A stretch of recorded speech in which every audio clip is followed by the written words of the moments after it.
So a long time ago, I remembered reading this thread where some poor woman that had wanted to be on Gorgeous George's show had been emailing him and had a correspondence with him, and it was some of the funniest George-related shit I'd ever read.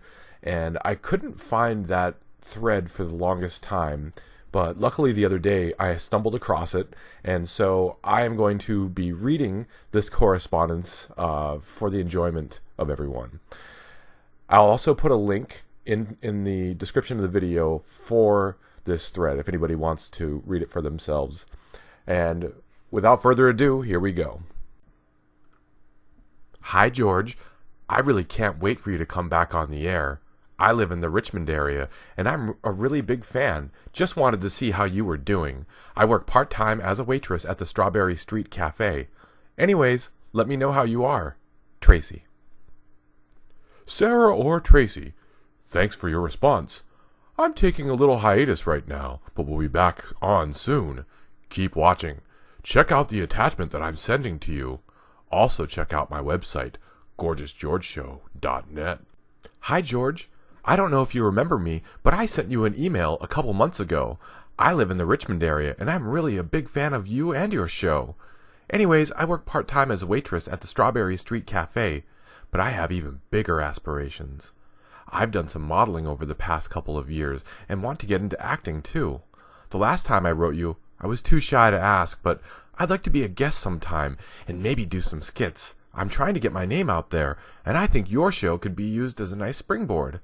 I'm a brunette, brown-eyed girl, 5'3" and 110 pounds. I'm trying to lose a few pounds to look my best. I think I heard your show is coming back on in June, and I would do my best to look my prettiest by that time. What do you think? I'm sure you get asked for something like this a lot, but I'd still like to see your thoughts. Tracy.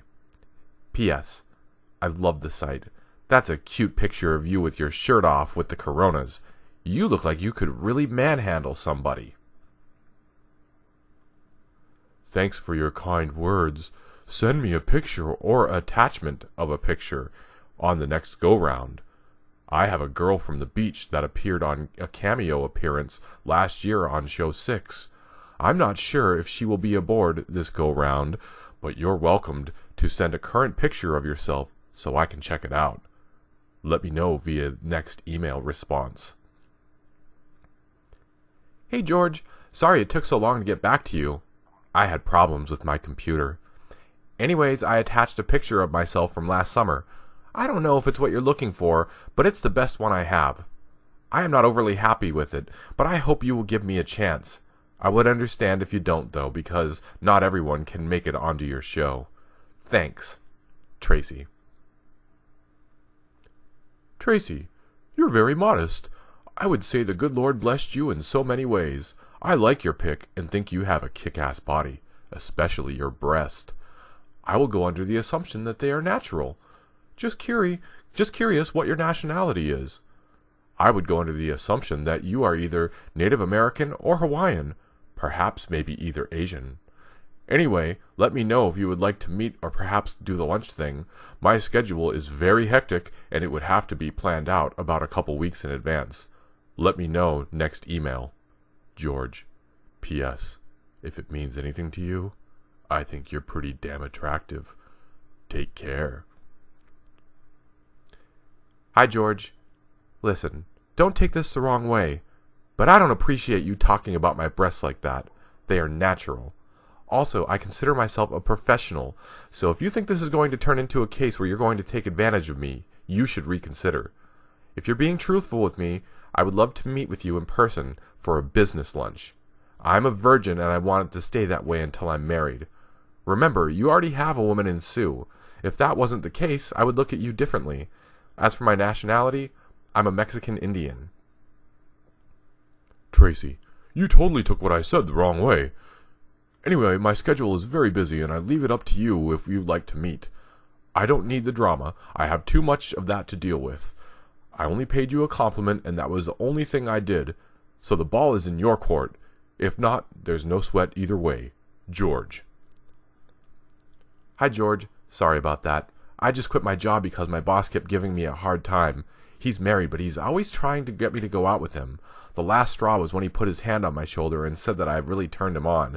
It's tough to realize that not every man is an asshole sometimes. Anyways, I would love to meet with you whenever you're free. I have all the time in the world now, I guess, since I'm unemployed. Sarah, I'm back from the West Coast. If you want to meet for drinks and talk, let me know. I need you to keep an open mind.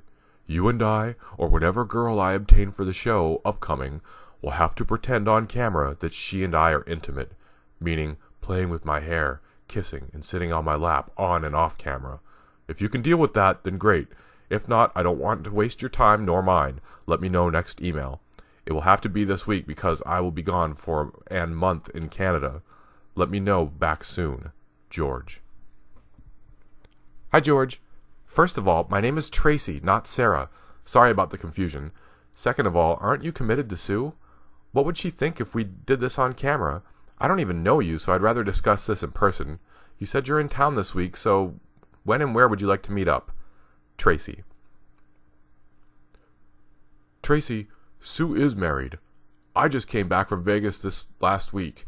The whole situation is a fucked up one, but it is what it is.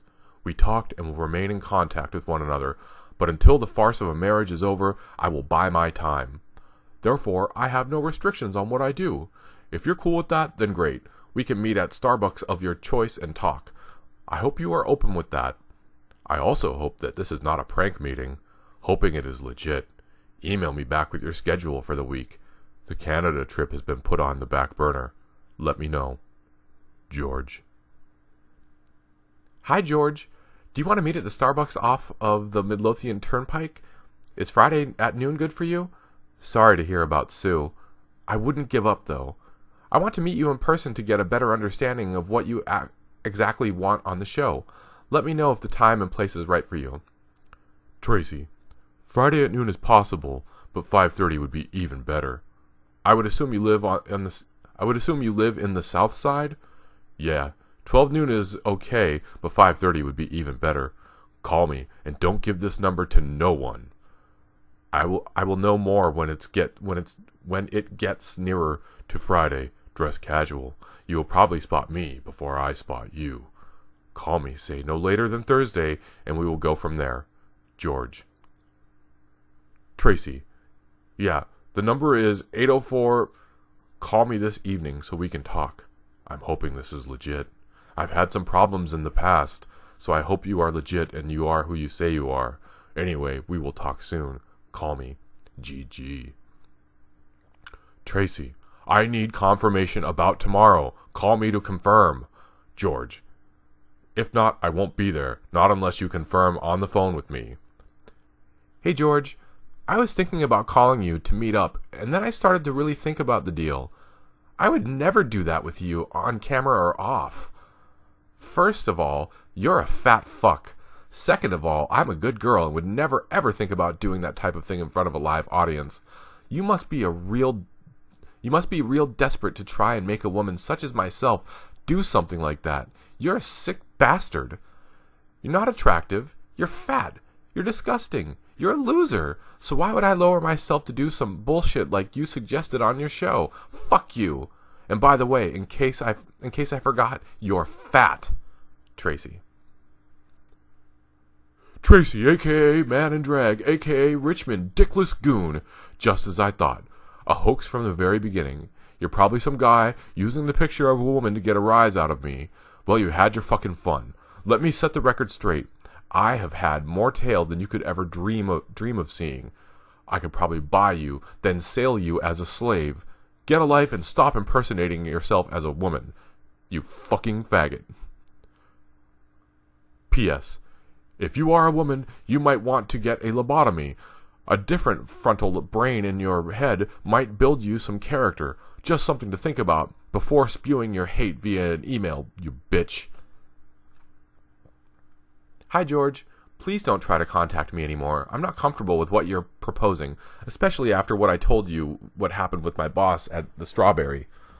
You seem to be delusional because you're a fat fuck who is so desperate that you wanted to prove to your audience that you're not a loser. Well, I'm not having it. Find someone to love other than a whore like Sue. As for my intelligence, I'm much smarter than you think. If I wasn't, then I would have followed through on your request, you sick, perverted, fat bastard who's probably never even kissed a girl. I'll stop now. I don't want to interrupt your makeout session with Kevin any further. Tracy. Listen, you cunt. Yeah, cunt. Take your fake breast implants that your pimp paid for and your half-breed self and fuck off. You probably have enough gis in your clit from all the donkeys and jackasses that have been inside of you. Hell, maybe even King Kong himself fucked you. Who knows? Your motto, from what I hear, is over 1 billion served, and we aren't talking McDonald's. Your legs spread like the archway to the west. The ride in Walt Disney, but the only difference, people catch things penetrating through your infested hollow clit. They ought to call it the muddy clams. So in other words, you bitch, get a grip and suck my scrumptious dick, you fucking cunt. OXXO, your knight in shining armor. George, I'm warning you, don't ever send a message to me like that again or you will be sorry. I'm a virgin, FYI, and the despicable things you just wrote to me are extremely offensive. If you knew me, you would realize that I'm the complete opposite of the way you just labeled me. I, on the other hand, can call you a fat fuck because I've seen you on television. And after the way you tried to force me to be intimate with you in order to be on your show, I can also say you are very desperate and don't get nearly as much tail as you say you do. In fact, like I said, I doubt you've even kissed a girl. Do me a favor and be easy on Kevin when you're doing him up the ass tonight. Tracy. Hey, cunt, you started this. So if you can't take the heat, stay out of the kitchen. It would build you some character for you to get down on all fours and beg me for your forgiveness and suck my modest 8-inch schlong. If this is bothering you, you should have thought about that before you teared into me with all your hate. Fuck off! Hey, George. I am now not offended when you use words like that toward me because I know why you're doing it. Obviously, you're picturing Sue and imagining that you're writing an email to her since she's a stripper, low-class whore. By the way, did you ever talk to her? I bet you didn't have the balls to get a lap dance from her. Either way, you're fat, you're disgusting, you're a loser, and in conclusion, you're fat. Try not to come in Kevin's hair tonight. Tracy. In comparison with a high-class whore? Let's see here. You have breasts by the size of Montana. You keep saying I'm fat like that is the only weapon in your arsenal to make me feel inferior and keep taking jabs at my girl Sue.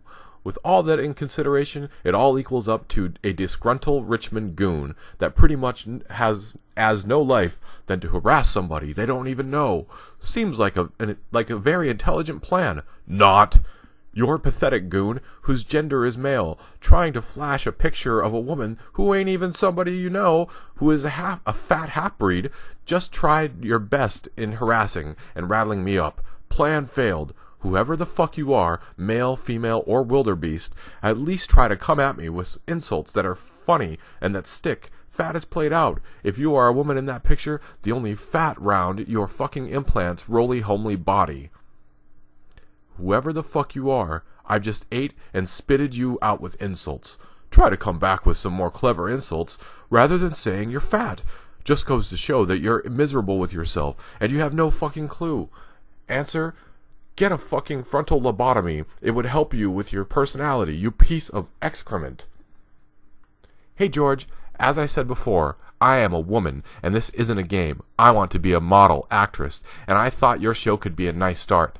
But when you sexually harassed me by saying I had to be intimate with you off camera, and that was after I told you about my situation with my ex-boss at the Strawberry Street, how low are you? You must be pretty desperate to try to force a woman like myself to do those things with you.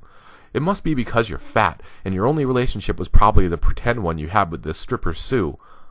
I'm not trying to win a war of insults, but the fact that you're used to people calling you fat is hilarious. Tracy. Listen, bitch, I didn't do or say anything to offend you at first. I didn't want to waste my time if you weren't interested. All you needed to say is that you weren't interested.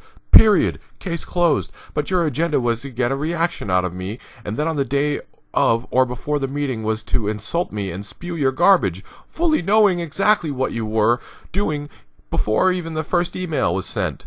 I am not stupid. I played along with the bullshit, thinking on an outside chance it could have been legit, when my true instincts were dead on the money. I know that there is a bunch of garbage on the internet, filled with a bunch of falsehood, plastered on a thread with my email address for random sperm mistakes like yourself to harass me. Once again, I'm not stupid. You're part of the trash that goes to VCU with no life. You stumbled over my address to say that I'm fat. I'm fat. Hell, by looking at your picture, you seem like you could model the Jenny Craig large-sized woman pageant. You have a lot of room to talk. Perhaps the supersized large woman beast pageant. Keyword supersized. I guess you'll take a Biggie fry and Biggie drink, you fucking bitch. What a pathetic piece of garbage trying to talk about me when you're as big as the movement that my dog had last night. Model my ass. Suck my dick, you fake bitch. P.S. Sue and I were once boyfriend and girlfriend. Even with her imperfections, she is more woman than you'll ever be. More class and dignity, and not the large fake bitch like yourself. So put that up your ass and smoke that, you good-for-nothing half-breed slut. Hey, George, you went off on so many tangents in your reply that I don't even know where to start. I guess I'll begin by saying, while I'm not perfect, I'm also not as bad as you make me out to be.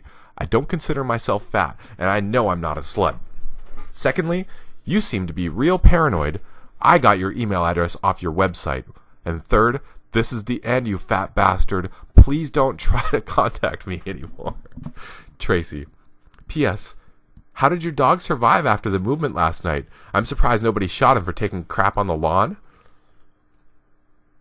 I bet your stools are as large as you are also. Yeah, bitch, you dish it out, but you can't take it. You started this, and I'm going to finish it. You say others are fat when you're fat. Isn't that just a little hypocritical? I say it is, and you're probably crunching on the ice cream bars right now, passing gas. Take some Beano, bitch. In summary, you're pathetic, and you judge others when you have an obvious weight problem yourself. So in conclusion, fuck off. George, my name is John, and I'm Tracy's older brother. I'm asking you politely to knock it off. I don't care who started what, and I'm telling her not to bother you anymore. Just let it go and move on. By the way, Tracy is not fat. I'm guessing you're saying that because you obviously know she doesn't have a lot of confidence in herself. I've read the emails, and I don't appreciate what you said to her in trying to get her to be intimate with you. I feel that's completely unprofessional, but I'm willing to overlook it if the two of you stop this immature battle of emails back and forth. John. I deal with this nonsense on an ongoing basis, and sometimes I have to stand up for my beliefs. Your sister is a grown adult, and not in any way did I offend her at first. I ripped her on the day of our supposed meeting. When she insulted me, being in the public eye, I get ridiculed constantly. Sometimes I have to state my piece. She wanted to come on TV, allegedly, only to tear into me in an email the day before. This is how this whole thing escalated. Once again, I didn't say anything derogatory or demeaning to her. She is a grown adult, and if she didn't want to do what I was looking for on the show, all she had to say is that she wasn't interested. Enough said. George, I would like to reiterate that I hope this is the end of the immature battle the two of you have been fighting. By the way, for the record, you don't get ridiculed because you're in the public eye. You get ridiculed because you're a fucking idiot. Only a moron would ask an aspiring young actress or model to be intimate with him on and off camera. You have to be a real loser, too. Now fuck off. John. I see where this is going. You're taking the ball and running with it. Listen, you cocksucker, why don't you take your sister and fuck her? Because that is the only pussy you can probably get, you fucking piece of shit. This merry-go-round of insults ends with this email. You have low self-esteem when you have to start using the foul language. The only reason that I'm using the language is because I'm dealing with low-class sperm. Take yourself and play with the radio in shower and drop dead. You are a fucking nerd with no life. Go play in the morgue for your future lover. Anyway, so there you have it. There's so many funny things in that exchange, and of course the funniest of which is the proof that George does indeed force women that appear on his show to pretend like they're intimate with him. Because we all know that they couldn't genuinely be interested. But yeah, absolutely fascinating exchange. I loved reading that way back in the day, so I imagine there's a few people out there that haven't read it or, in this case, I guess, heard it yet. So hopefully it's as amusing to everyone else as it was to me. That's all I got. This is the captain, signing off.